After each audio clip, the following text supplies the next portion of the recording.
Fire meets ice. This is the Game of Thrones breakdown. Hi, how are you? It's great to see you. I'm RazMansReality, here to alter your reality on film, TV, and comics with unbiased reviews and discussion. So if that is your passion too, then please hit that subscribe button and ring that bell notification icon so that you don't miss anything. Real quick, I just want to address the big elephant in the room. I missed a week. There was no breakdown for Stormborn last week, episode 2. Basically, I've just been dealing with a lot personally, and I just got way behind on the video schedule last week. I did yesterday sit down and break down episode 2 that was supposed to go before this breakdown, but when I put both breakdowns together, this video today ended up almost 45 minutes long, and I was like, oh no, that can't happen. And you guys don't want that to happen. You guys don't have the time and the energy to listen to me ramble about Game of Thrones for 45 minutes. So we're just going to break down this week's episode, and what I'm going to do is anything that I don't address directly in terms of a fallout from this week that you want to know my opinions on or have questions about, let me know that in the comment section down below, and I will be more than happy to answer them. And as always, of course, let me know what you thought of this week's episode. The episode opens up with Jon and Tyrion reunited. I love the banter that these two had back and forth, referencing things that happened in their relationship from the past.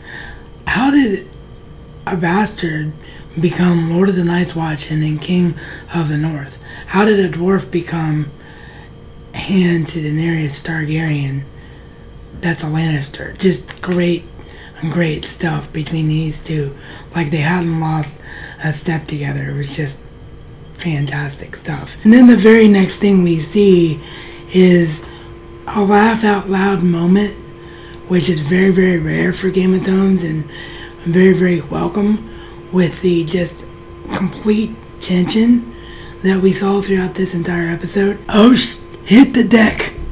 The reaction of Jon Snow and Sir Davos to the dragon was just amazing.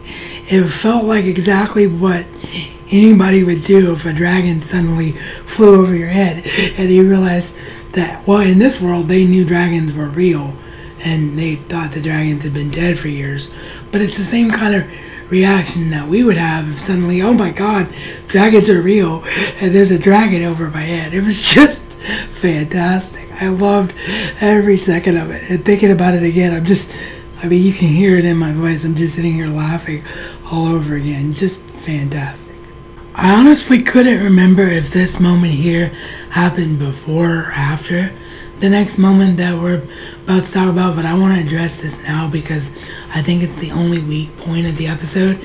Just a conversation between Melisandre and Ser Varys, where Ser Varys is basically telling Melisandre, if I were you, I would not return to Westeros, because Melisandre says to Sir Davos, I've done my job, I brought fire and ice together, and it just to me felt like completely unnecessary. It felt like something that they should have had in a bonus feature, like, oh, where did Melisandre go?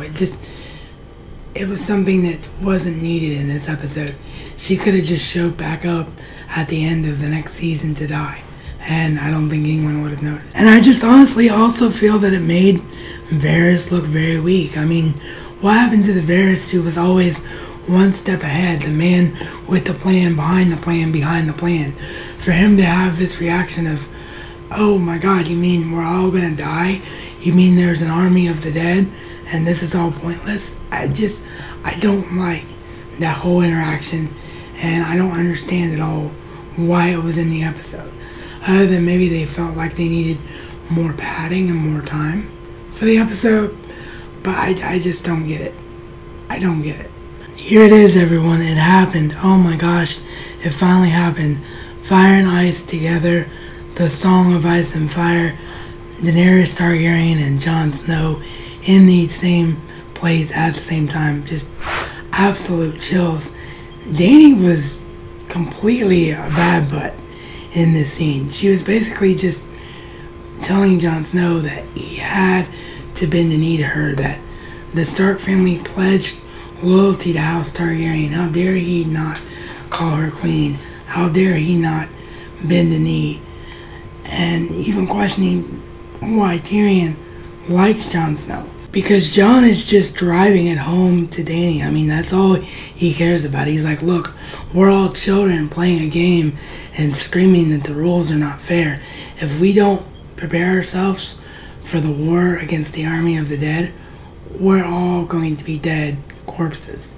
And Dany, of course, doesn't believe it. Tyrion, even though he knows that Jon Snow isn't a liar, he has problems digesting it. I mean, and again, just like with the dragon scene, it felt perfect like in real life. I mean, if you suddenly are told that an army of the dead and Night King existed and you've never seen a White Walker in your life, you'd think that the person telling you that was crazy too. So I thought everything about this particular scene was perfect, especially with what goes on later on. Yara's alive, which was a complete pleasant surprise, but obviously she probably will not be alive for long if Cersei has her way. But you see Euron just dragging her through the streets here along with the Sand Snakes. So they're all still alive. I didn't think Yara would be kept alive. I thought for sure Euron would slit her throat right then and there.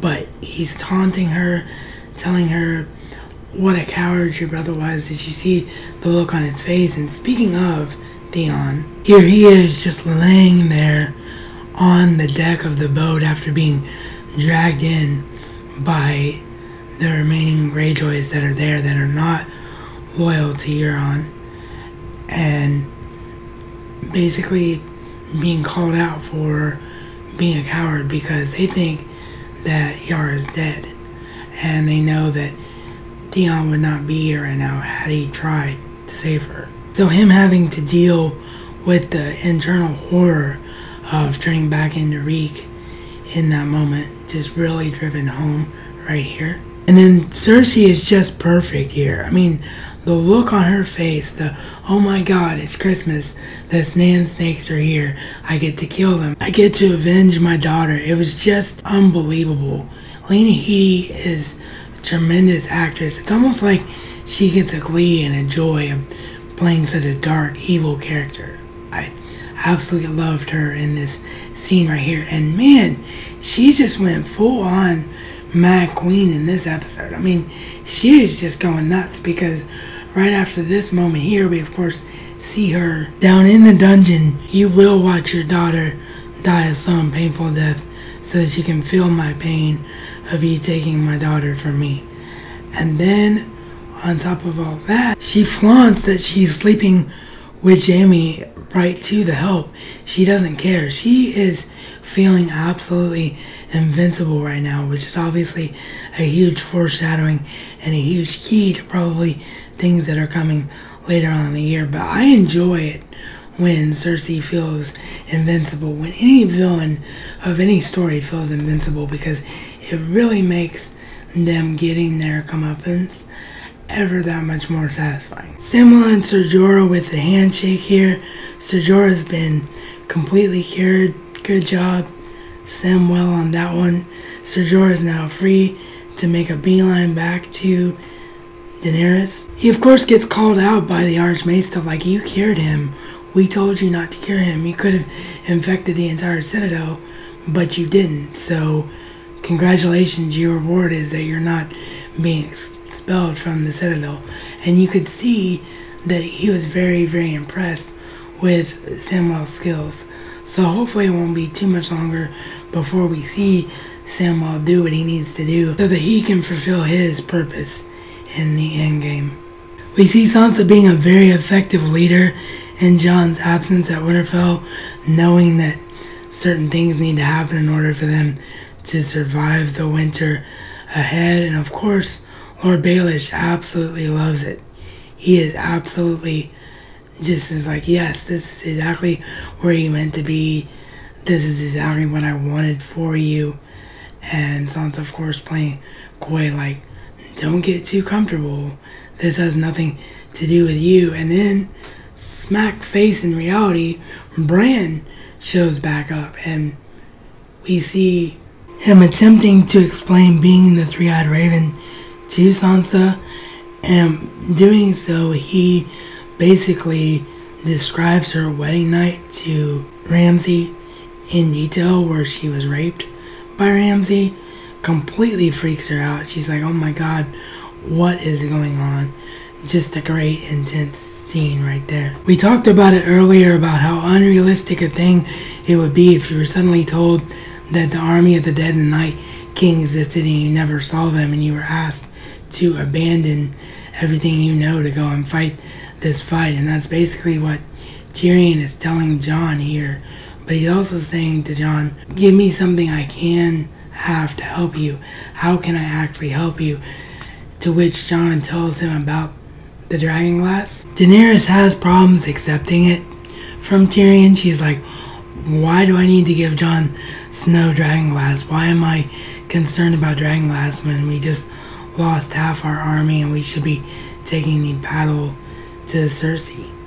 And Tyrion responds by being a good hand of the queen and saying basically, look, that's exactly why we need to help Jon Snow, because whether or not this whole army of the dead thing is right or not, you have to show him a sign of good faith, because he and the North are going to be huge allies for us going forward. So we then see her talk to Jon, and the two of them more or less bonding over their brothers and telling Jon, yes, I will give you the dragon glass. And Jon is like, do you believe me or not? And Daenerys just plays it off as, you better get to work, Jon Snow. So she doesn't quite believe him yet, but it's a perfect good first step for their characters and all the ground that they need to cover. And in my opinion, just so beautifully wrapped up in a nice, neat little bow from start to finish with their interactions in this episode. But of course, as amazing of a hand of the queen as Tyrion is, Tyrion's not right about everything. We see him tell the Unsullied how to get into Casterly Rock, tell a story about how he built in a tunnel so he could sneak women in when he was old enough into Casterly Rock because his father and the rest of the Lannisters didn't approve.